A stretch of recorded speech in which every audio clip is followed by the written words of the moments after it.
Welcome to the MacMillan Report. I'm Marilyn Wilkes, your host, and today our guest is Professor Gustav Ranis. He is the Frank Altschul Professor Emeritus of International Economics at Yale and was the director of the MacMillan Center from 1996 to 2004. Professor Ranis has more than 20 books and 300 articles on theoretical and policy-related issues of economic and human development to his credit. He served as Assistant Administrator for Policy and Planning in AID, Department of State, during the Johnson administration. He is here with us today to talk about his research on the priority of human development. Welcome, Professor Ranis. Nice to be here. In your research, you look at the link between human development and economic growth. Why is it important to look at that?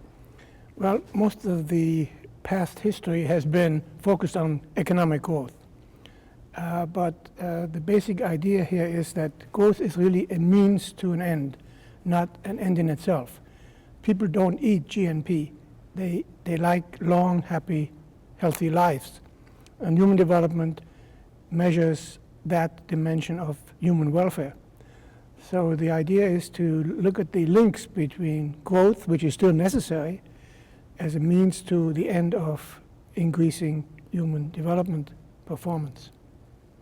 Okay, and what are the major links between human development and economic growth? Well, there are two channels. One goes from economic growth to human development, and there's a feedback from human development back to economic growth. So if you measure human development as it is done by the Human Development Reports of the United Nations, it's measured in terms of things like infant mortality, literacy, levels of education, the things that people really care about in terms of their long and happy and healthy life. So you're starting with, let's say, a growth rate of a certain percentage. How is that money spent? Much of it is spent on luxury goods or consumer goods, and some of it is spent on things that produce increases in human development. Who are the agents that are doing this? They're the families, there's the government, and there's sort of NGOs, third sectors. Clearly, you will understand that families, especially if females are in charge of the allocation rather than males, like to spend money for their kids' education, for the health of their babies in particular, infant mortality, and literacy. And so how much of their income they spend on these things is very important from the point of view of that first channel. Since health and education are public goods as well as private goods, the government is very much involved, both the central government and, if it's a decentralized government, local governments, to one extent or another, spend quite a bit of their money on things which produce increases in human development, any one of those that I've mentioned. And then finally, the NGOs which spend most of their energy and most of their money on human development. So that's the one link from growth to human development.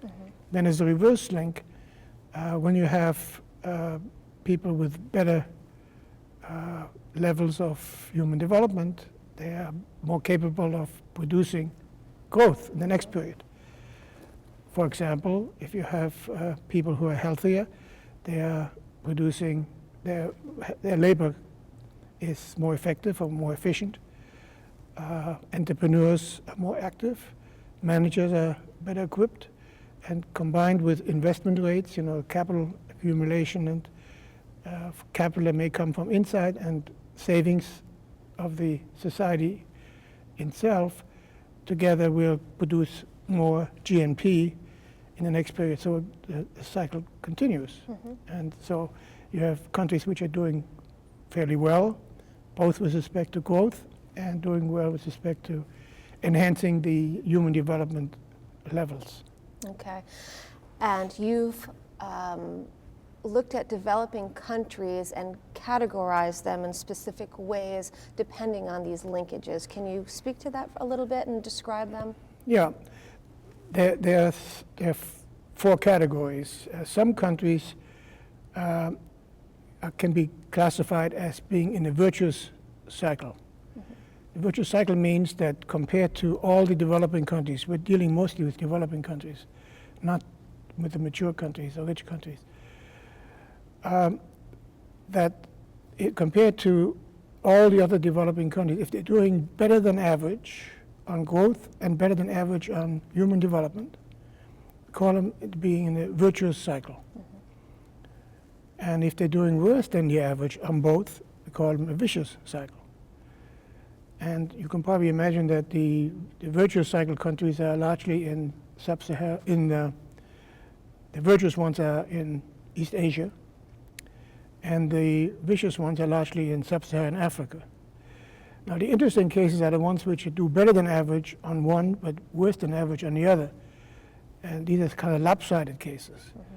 There are countries which do better than average on growth and worse than average on human development, and vice versa. And those are the two kind of lopsided categories which are quite interesting, and we do quite a bit of analysis on that. Because we find, one of the interesting findings is that if a country is better than average on growth, but worse than average on human development, it's very hard for them to graduate into the virtuous cycle, which everybody would like to be in. That's the promised land. While the other way around, if you're worse than average on growth, but better than average on human development, you can graduate into the promised land of the virtuous cycle. Okay, let's talk about some specific countries.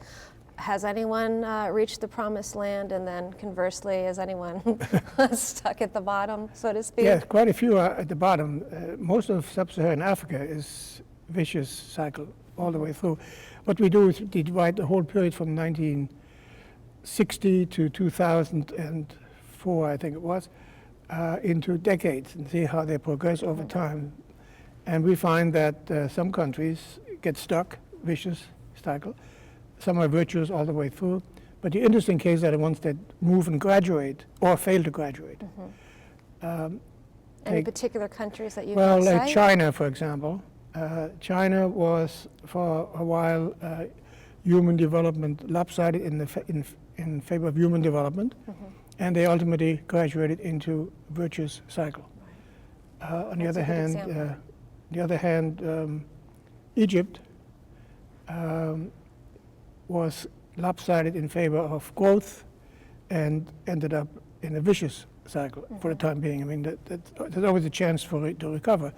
But it seems to be true that in order to recover, you have to move towards the human development lopsidedness before you can get into the promised land. There's been no country we found which is lopsided in favor of growth and makes it into the promised land.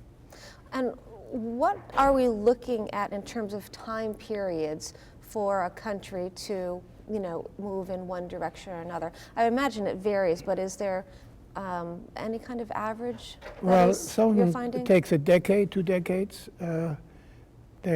We've done this 5 decades and look at decade by decade, see what's happening. So we not only see the whole period, but also the decade by decade. And some countries can shift from decade to another. Sometimes they fall back. They have a crisis of one kind or another through external shocks, one kind or another. And so you can't make it generalize about how long it will take. But you can be sure about what I said before, which is that you've got to move to favor human development if ultimately you're going to reach the virtuous cycle. Okay, so in looking at your research, that would be one of the conclusions. Are there any others that you've reached through your work? Well, one of the main conclusions is that the old idea, which in the 50s, 60s, and 70s, people said, let's grow first and worry about things like what they used to call social elements later. Now, this research shows that that social sort of soft stuff is really quite essential. It's not soft, it's really hard, and it needs to be taken into account early on. Okay. So either you have to move together in both directions, or if you have a choice to make, human development should come first if you're going to try to make it. So that's the most important conclusion. There are other conclusions, such as when it comes to how the money gets spent. For example, take the families. As I mentioned earlier, we find that, and this is other research that's been done by lots of other people, that to the extent that the decision maker is the father, the family is much more likely to spend things on not human development oriented goods. While if it's a female-headed family, or at least the woman contributes to the family income and has a voice in how money is spent, you are more likely to get money spent on human development objectives. Another conclusion, which is partly our work and partly comes from other work that we've looked at, if you have a decentralized government rather than a centralized government, there's likely to be more money spent on human development because they're closer to what people really need and want, which often is human development. That's what people down at the grassroots are interested in.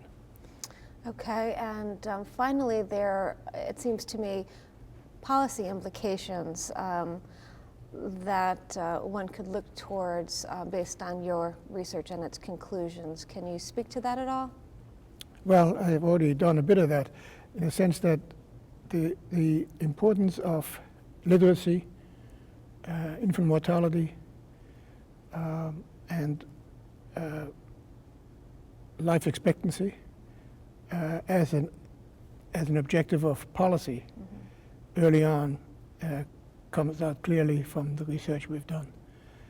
And there's a huge activity now on this Human Development Index, which is a summary of the various things I've talked about, which is not only on a global level categorizing countries, how well they have done on human development, but also within countries. You get state-by-state comparisons. It's like league tables where people compete with each other to see how they're doing, and that's been a very healthy result of the whole effort. The idea started in the 80s, but since 1990, when the first Human Development Report was issued by the United Nations, this idea has kind of taken the attention of policymakers, both donors and, more interestingly, recipients, because recipients find this appealing in terms of what people really want. And to think of human development as the final objective, you can go beyond the 3 or 4 items I've mentioned. People like Amartya Sen at Harvard goes into capabilities, which is a broadened version of human development.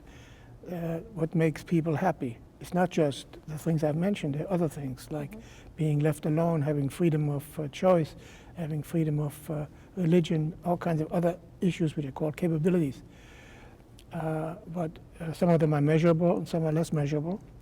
But the whole approach to recognizing that GDP or GNP is only a means to a happy, long, and productive life is a big breakthrough and has affected policymakers, both in the recipient countries and in the donor community, foreign aid community. Okay, wonderful. Well, thank you very much for being with us, here with us today and sharing your research. It's my pleasure. For more information about Professor Ranis and his work, please visit our website at yale.edu/MacMillan Report. Be sure to join us again for another episode of the MacMillan Report, made possible through funding from the Whitney and Betty MacMillan Center for International and Area Studies at Yale.